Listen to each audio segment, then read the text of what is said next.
Jay Bachelor, Hip Hop Weekly magazine in Houston, Texas, getting ready to head out to Austin, Texas for one of the biggest festivals of the year. Talking about that South by Southwest, talking to artists that you know, artists that you need to know. Speaking of artists that you need to know, that's why we're here today, man. What's happening with you, baby? What's poppin', man? How you doing today, man? I'm good, man. What's going on with you? Shit, not much, you feel me? Just getting this mixtape together. Finna fly out the country for a week, come back to South by Southwest. We're gonna take it over. Next year is my year. You got a busy schedule. So much to talk about, but I gotta be fair. I gotta let you introduce yourself to our online family. Yeah, Tell us definitely. about yourself, how you got started in music. Give us the background. Yeah, see, my name Moacesudan. It was Moace at the Sudan. That's where I'm from. I've been into music ever since like I was 3-4 years old. Always been into rap music. My background is from Africa, East Africa. North Sudan formerly was, we was together, but politics, we don't get into that. We just do music and keep it happy. You feel me? Like, I grew up over there for 10 years and then moved out here for high school. And been into the music ever since like Nas, Game. That I'm a big fan of Game. You feel me? Tupac. Definitely, you feel me? Now you came over here, soaked up the American music culture. Talk to us about how your roots played a part in your sound today, because of course you have the American influence, but there's no denying your Sudanese. The genre that I bring into the table is something that's not in American music industry. It's not reggae, it's not rap, it's in between of both. You feel me? Like, it's more lyrics mixed with it's a genre that needs to be exposed to the industry, because it's something that hasn't been exposed on a magnitude that I plan to bring it to. And it's what I plan to take it home, you feel me? Sudan don't got nobody right now, and it never has, as far as internationals, but we're here to take it. Is it like party music? Is it like African trap? Like, how would you It's more describe like, it? because I was out here long enough. Like before I was in Africa living there, I used to be in the East Coast. That's where I was when I was 1 to 3-4 years old. So I was Americanized and Africanized at the same. I'm a real African American in my opinion, because I was really in both sides of the world living there. So I've been around shit that I don't really need to speak about, still on probation, but at the same time I do music for my people back home and music for out here. The African music, it would have a little bit of, you would say it's an accent, but to them that's how English is spoken. Yeah, the beats are hyphy, you feel me? The hyphy beats with the African accent to it. But then the American stuff, you gotta have the 808s, you gotta have the features from the people that are from the city, the heavy hitters and all that. You gotta work with everybody, you feel me? Like, but we plan to take it back home still. So you got the East Coast influence, you got African influence. You're here in H-Town. How has this city been as far as accepting your music and giving it a fair chance? I'll be honest, you feel me? Like, I've been working on music. When I moved to H-Town is when I really started investing into the music, into my music. But when I lived in California before, and I was doing music there, it hasn't popped off like H-Town. H-Town show love. I call it the big small city, because it's a big city, but you could run into a whole lot of important people in a small city, like in a big city. So, it's a big city, but you run into everybody.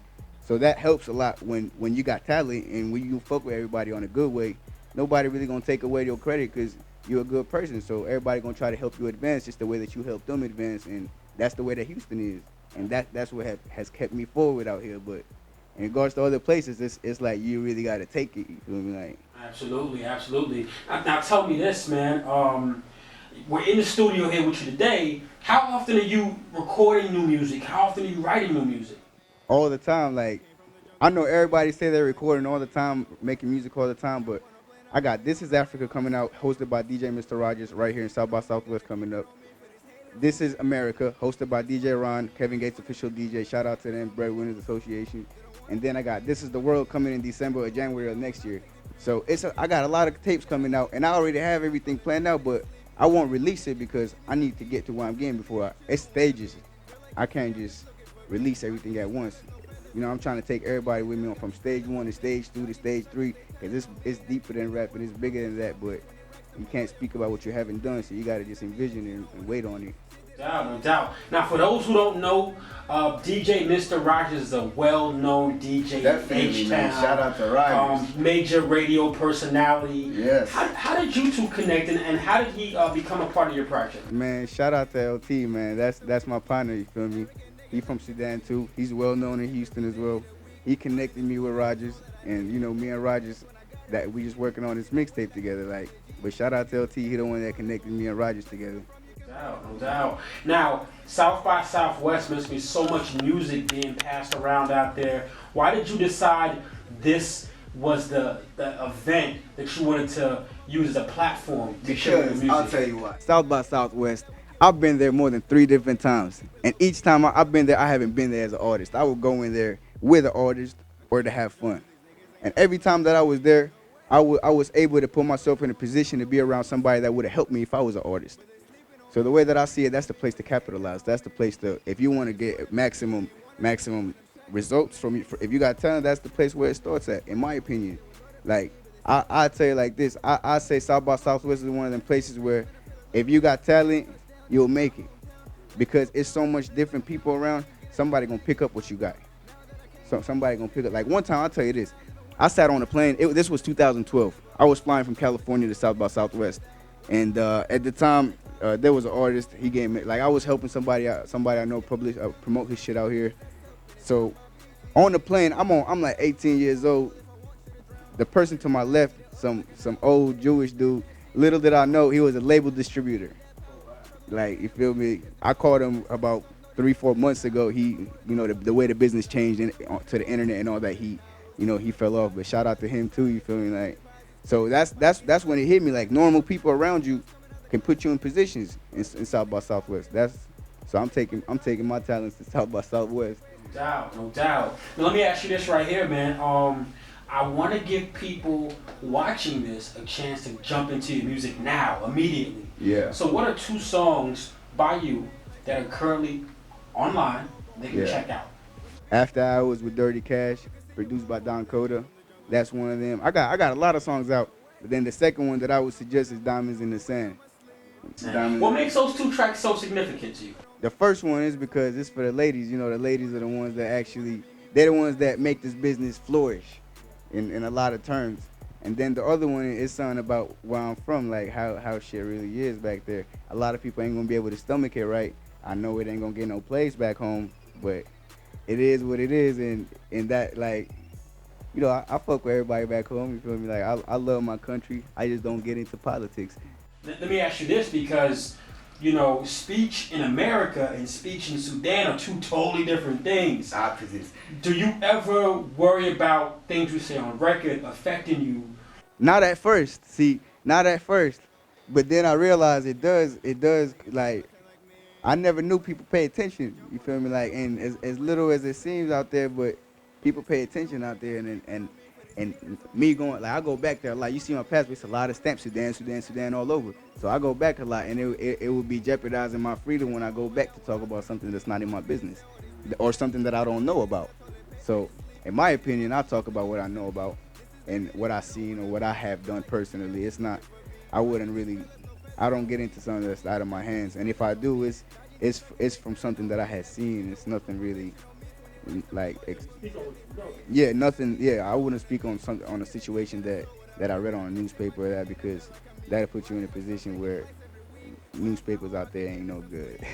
That's It's very deep, man. It's very deep. What do you want people to think when they think about you as an artist and your music? See, I don't want them to think of me as an artist or about my music. I want them to think of me as not just a brand, but as something that they want to see grow, because at the end of the day, music gonna kick in doors to other venues. Like, I love making music. All my life I've been about making music and wanting to get into the music industry. You can ask everybody I grew up with, this is what I've been trying to do. You feel me? So shout out to everything, like this, everything's just going good for me. So, like, man, maybe go off topic. See, I love this music, but I'm telling you, man. So, but like, the shit that I want to do, it has nothing to do with music, because it's deeper than that, in my opinion. But music is what I'm good at, so that's where I'm gonna be able to start at. Like, it's a lot of visions and a lot of shit that I just really had planned for my country and myself. 20 to 50-year plans, like major plans, and you're putting them in action. This year, you said it's going to be a game changer for you because you're going out there not only to have a good time, but to work and network and market yourself and your music. Yeah. What do you want to say to all those people that have known all along this is your passion, it's what you want to do? All the folks that actually believed in you and encouraged you before we let you go, what do you want to tell those people? Man, you feel me? I love everybody that been supporting me. You feel me? And if you haven't, I know you haven't. I still love you. Like it's not about the music to me. It's just love all the way around. You know, like I say in a lot of my records, I show love and they hate on me. It is what it is. Like, but at the end of the day, we're gonna keep spreading this love and trying to get the best out of it because all this hatred around ain't gonna do nothing but bring us down. So we're gonna get it regardless. You feel me? We're gonna take it back home to Africa too. We need it back home. So. Jay Bachelor, Hip Hop Weekly. Let them know the very next thing to look out for from you. Man, look out for that DJ Mr. Rogers hosted mixtape. South by Southwest, I'm taking over that bitch. Got a show March 19th. Shout out to Miss Megan. Miss Megan helping me out real well out here in Houston. Feel me? Shout out to everybody helping me out, man. Because when I'm good, we good. Ask everybody I know. I'm good, we good, man. I got this. We on, man. And when he good, you good. When you good, I'm good. And it's good music. And we at South by Southwest, not on Good Friday, but on Saturday, March 19th. Hit him with that social media before you go. Oh, yeah, man. Instagram, Moacesudan. You feel me? Twitter, Moacesudan. Everything else, Moacesudan. Oh, yeah, Moacesudan.com. SoundCloud, Moacesudan. It's Moacesudan, you feel me? Sudan, where I'm from, Moace who I am. Let's get it.